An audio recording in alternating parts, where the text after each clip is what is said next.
the headlines of this hour on VTV News. ASEAN leaders discuss the future challenges.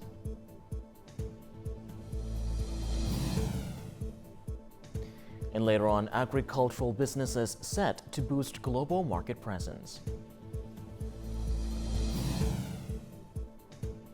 And in our world news, Ukraine and the US reach landmark deal on strategic mineral resources.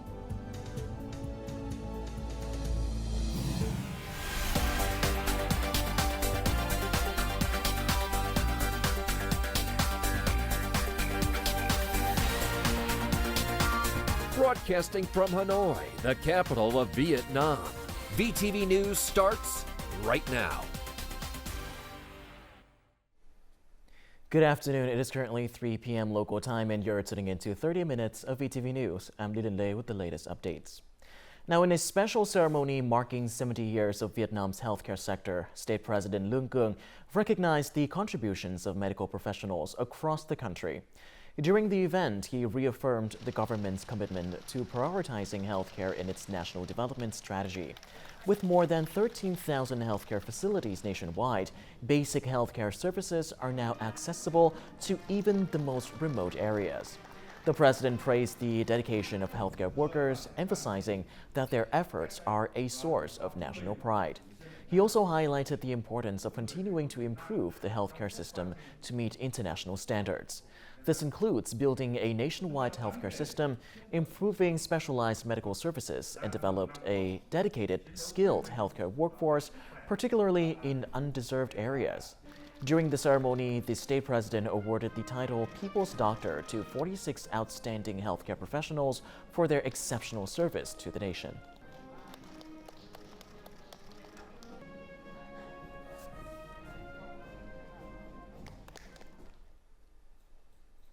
Vietnam's Prime Minister Phạm Minh participated in the ASEAN Future Forum 2025 Wednesday morning, alongside other regional leaders, including Malaysia's Prime Minister and President of ASEAN 2025, Timor-Leste President, and New Zealand's Prime Minister. Leaders praised Vietnam for initiating the ASEAN Future Forum and viewed Vietnam as an inspiring success story of development with impressive efforts, including 7% GDP growth in 2024. The forum discussed the increasing role of ASEAN in addressing global challenges such as conflict resolution, poverty reduction, climate change, and the rise of new technologies like artificial intelligence and cloud computing. Prime Minister Phạm Minh emphasized that ASEAN must not only be involved in these issues, but also play a leading role in finding solutions. He urged member states to implement policies that promote peace, cooperation, and development, while also leveraging ASEAN's collective influence to inspire other regions and countries to work together for a better future.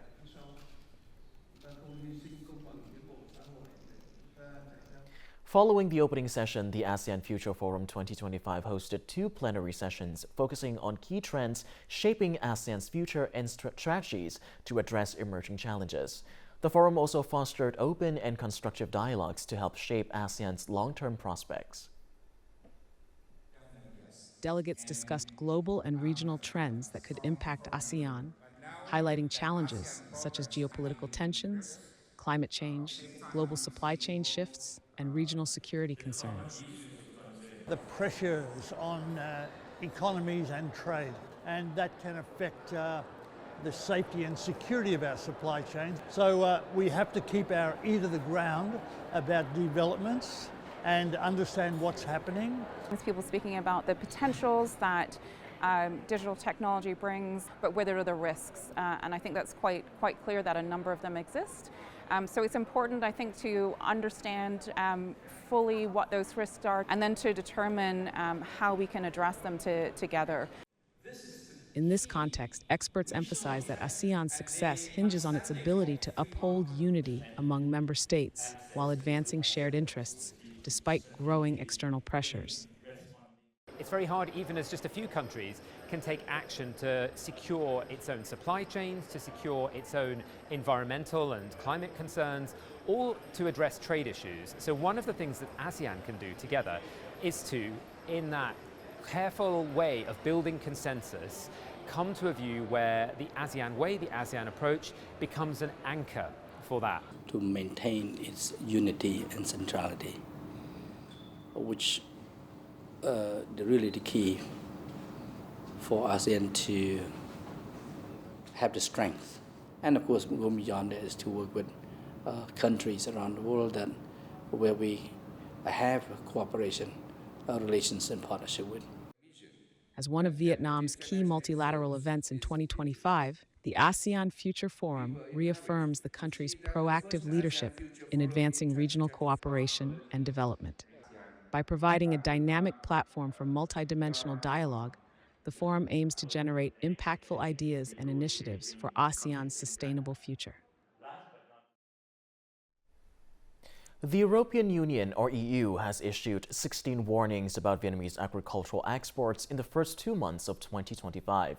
These warnings affect products including dragon fruit, cashews, processed shrimp, beverages, dried basil seeds, and snails. The violations of EU standards have led to product recalls and destruction, with excessive pesticide and veterinary drug residues being the main concern. This represents a significant increase from 2023. Last year, there were 61 warnings, 23 more than the previous year. As EU food safety standards evolve, Vietnam faces pressure to adapt quickly to prevent further export disruptions. Europe, America, and Asia serve as indispensable markets for Vietnamese agricultural products. In traditional markets such as Japan and Cambodia, where Vietnamese agricultural products have established a strong presence over the years, the key challenge lies in expanding market share, a task that requires coordinated efforts from both businesses and state management agencies. With years of experience in the Japanese market, this enterprise is now introducing new products. To expand market share, their top priority is establishing a closed production process that meets Japan's strict import requirements. Working with Japanese partners means we have to manage everything from cultivation to processing to export. Each shipment requires residue testing for more than 800 pesticide types. Exploring Southeast Asian markets is another strategy many businesses are using to reduce costs and boost profits, especially as international shipping fees are forecast to remain volatile this year. Our company has succeeded in the Cambodian market, earning trust and affection from customers. Our advantage lies in our proximity to Southeast Asian countries, ensuring fast transportation and cost savings. Multiple free trade agreements and protocols signed by Vietnam in recent years provide a solid foundation for stabilizing, expanding, and diversifying export markets. We will coordinate with the Ministry of Foreign Affairs on the halal market and with the Ministry of Industry and Trade for other markets. We must prepare thoroughly, digitizing processes, ensuring traceability and food safety throughout the supply chain. This clarity and transparency in raw material areas will secure quality and strengthen market expansion. The agricultural sector is building on last year's breakthroughs by boosting exports early this year. Through flexible adaptation to market changes, the sector aims to reach its $65 billion USD export target. After the Prime Minister directed the State Bank of Vietnam to investigate commercial banks that recently raised deposit interest rates, the State Bank held a meeting with commercial banks on Tuesday to maintain current interest rates for both deposits and loans while reducing costs to further lower lending rates. Commercial banks raised rates as part of preparations for annual business plans, with this year's industry-wide credit growth target set at a high 16%, equivalent to $102.04 billion US. The banks acknowledged these rate increases were temporary and isolated to avoid unnecessary disruptions and potential domino effects across the system. Consensus is essential, and banks have committed to keeping rates stable. The credit growth target from now until year-end is substantial. Besides banks' efforts to maintain deposit interest rates and cut costs, state management must ensure all players adhere to market discipline, guaranteeing stable rates. We must maintain a common interest rate framework.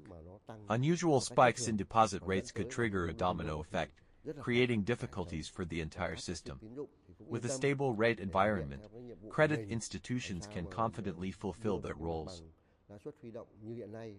The State Bank of Vietnam also affirmed its readiness to ensure liquidity for individual banks and the entire system. Moreover, commercial banks were ordered to strictly comply with public disclosure requirements for deposit and lending rates. Any violations will be penalized. Vietnam strives to remove barriers in the private sector to mobilize broader participation in economic development. Party General Secretary Tô Lâm stressed that tapping into the potential of private business is crucial for achieving an 8% GDP increase this year and double-digit growth in the coming years. This small business owner has run a pho restaurant for 15 years with a steady 5% annual revenue growth. He believes a more consistent and effective management framework would lead to even greater business confidence. Properly managed shops and businesses might coexist with poorly managed ones in the same area, laying the ground for unfair competition. Vietnam's private sector includes over 5.2 million household businesses and a vast enterprise community, 70% of which are micro-sized. Encouraging these businesses to thrive and contribute to the country's economy requires supportive policies and incentives from the government. Private enterprises find contributing rewarding only when state agencies foster a more business-friendly environment. These 5 million household businesses already represent a fair share of our GDP. The private sector contributes 28% of GDP, surpassing both FDI and state-owned firms. The government has committed to institutional reforms, pledging to cut at least 30% of administrative processing time, costs, and unnecessary business conditions. With regulatory requirements becoming increasingly complex, a comprehensive review is needed to identify and eliminate redundant conditions. Reducing these business barriers, alongside greater technological adoption, will simplify administrative procedures, lower costs, and boost efficiency. These efforts are expected to motivate businesses and entrepreneurs to expand operations, helping Vietnam meet its ambitious growth targets. Before we move on, let's have a look at the exchange rate between the Vietnam dong and some world currencies in today's market.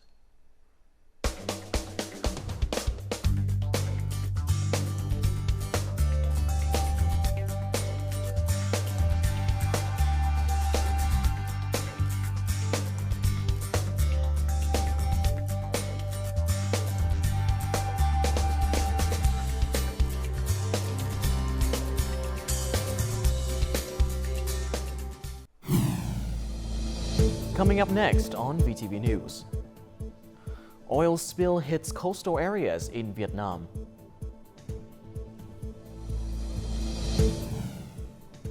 And later on, Mekong Delta farmers mobilize to protect fruit gardens from rising salinity. Welcome back to VTV News Live. Now on to other important updates. A massive oil spill has washed up along the coastline of Loc Vĩnh and Lăng Cô towns in Phú Lộc district near the city of Huế. Authorities report that the spill, made up of clumps of crude oil, stretches over a 7-kilometer section of beach. Dozens of border guards, along with teams from the SOS Environment Center and the National Central Oil Spill Response Center, have been working to clean up the mess. By Tuesday afternoon, they had collected over 1 ton of oil, but an estimated 30 tons remained along the coastline. A similar oil spill was discovered on the shores of Quảng Nam province earlier this week. The cause of the spill is still under investigation.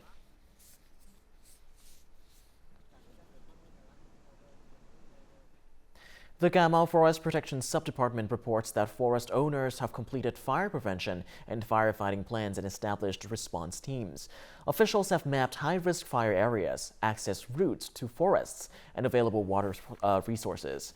In the U Minh Hat Forest, 25 culverts and more than 70 dams have been constructed to maintain water levels. Local residents are being encouraged to clear land boundaries, plant trees, and create green fire breaks to minimize fire risks. Cà Mau has over 140,000 hectares of forest, with around 45,000 hectares, mainly in U Minh Hạ and parts of the Hòn Chuối and Hòn Khoai Islands, at risk of fire during dry season.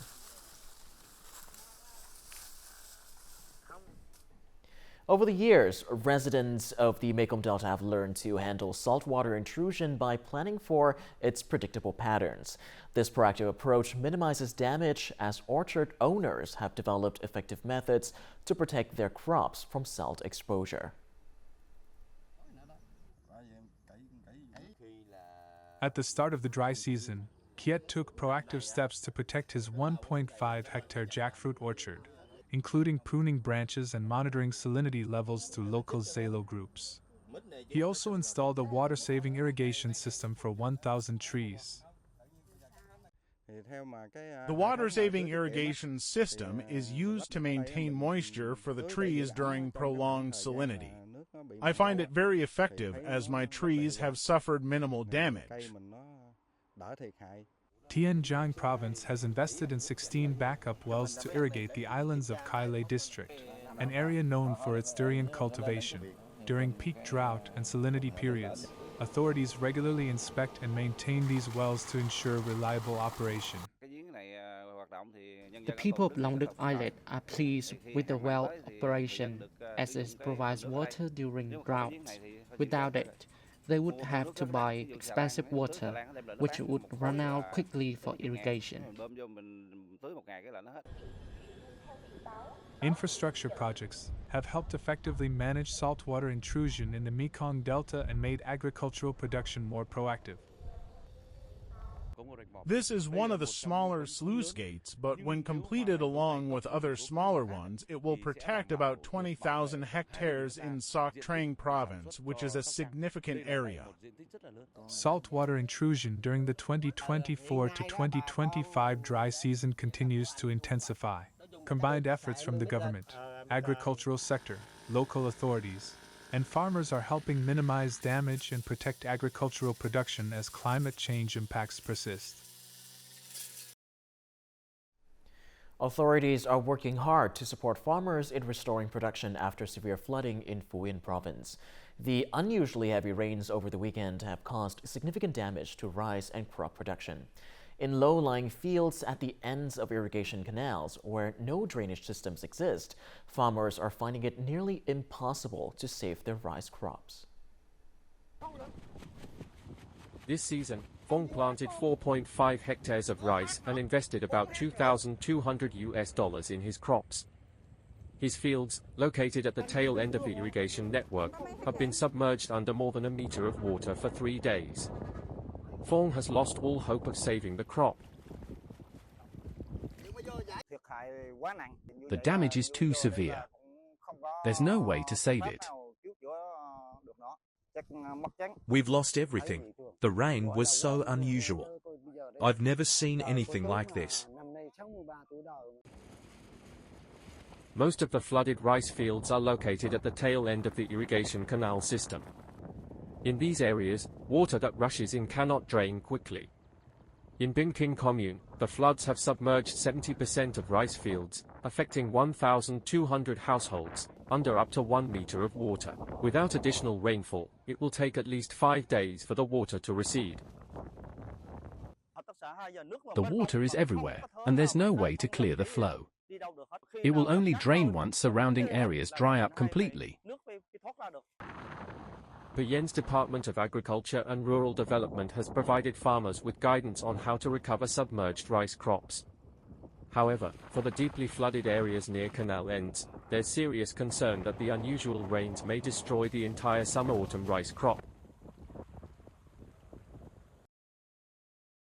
The Ho Chi Minh Communist Youth Union Central Committee is rolling out a nationwide campaign to boost digital literacy with a focus on the elderly, residents of remote areas, and those with limited technology access. The program aims to enhance essential digital skills to increase productivity, create job opportunities, and prepare society for the digital age. Local youth organizations will spearhead this initiative by helping citizens understand and engage with digital technology. This effort will be crucial in developing Vietnam's digital government, society, economy, and citizenry.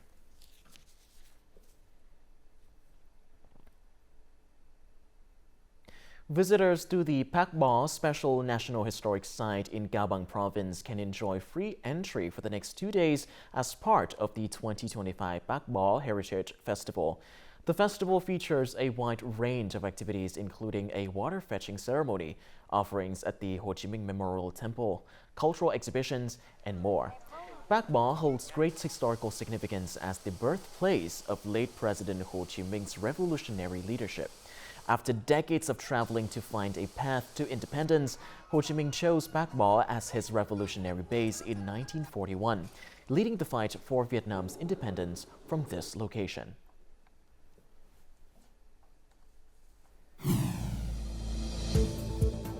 Coming up next in our world news, Singapore sees surge in scam losses.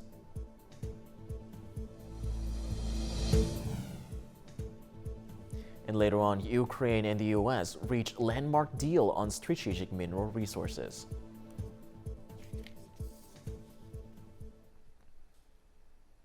Now, moving on to our world news, Singaporeans lost a record $822 million to scams in 2024.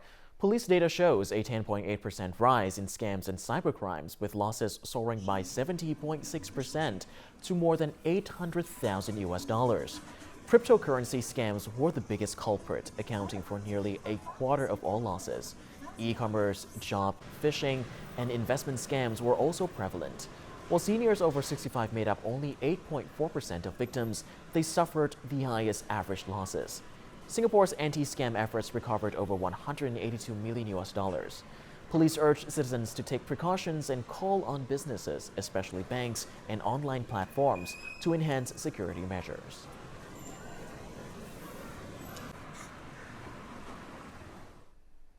Ukraine and the US have agreed on a draft mineral deal with a potential signing date of February the 28th. The agreement involves joint mineral exploitation and a shared revenue fund aiming to help resolve the Russia-Ukraine conflict. Ukraine sees this as a way to secure continued US military support. The draft excludes the US initial demand for $500 billion in profits from Ukrainian rare earth minerals. Ukraine possesses valuable minerals reserves, including lithium and rare earth elements essential for battery and semiconductor production. Under the agreement, 50% of Ukraine's natural resource revenue will flow into a joint fund. The U.S. has revised its original profit requirements.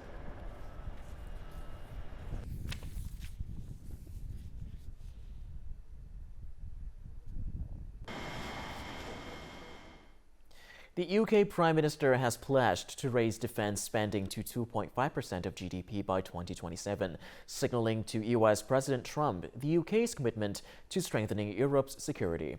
Prime Minister Starmer stated that this investment will bolster the UK's leadership in NATO and collective defense.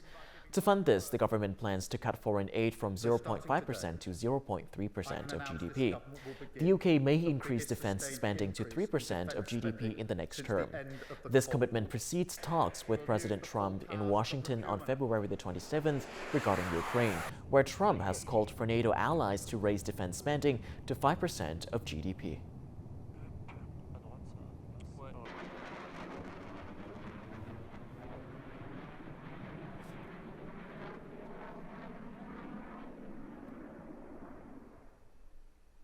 The streets of the Egyptian coastal city of El Gouna transformed into a battleground of speed and style as tuk-tuks raced to claim both the title of fastest vehicle and most eye-catching design. More to follow. 11 teams adorned their three-wheeled rides with dazzling decorations, from dangling silver plates to slogans like "Tuck it easy," before battling it out on the racing track.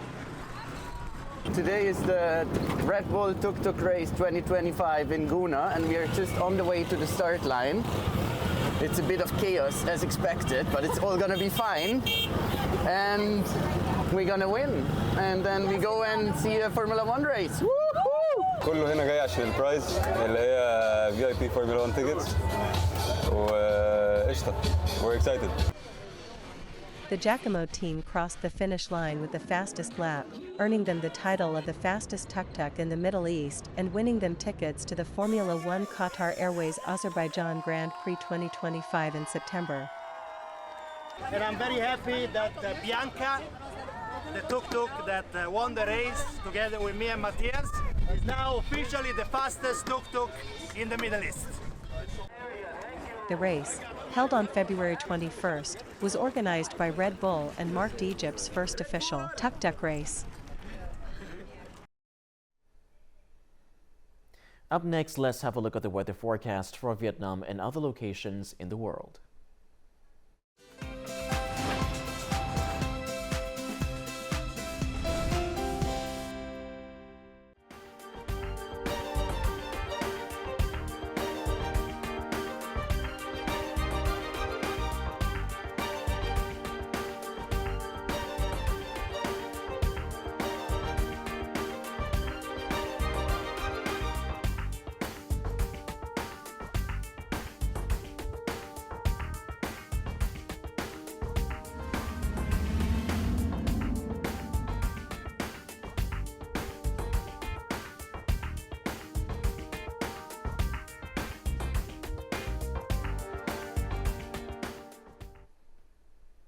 And that is all that we have for this hour on VTV News. To rewatch our program, you can visit our website or YouTube channel or download mobile app VTVgo for more. Thank you for watching, and goodbye for now.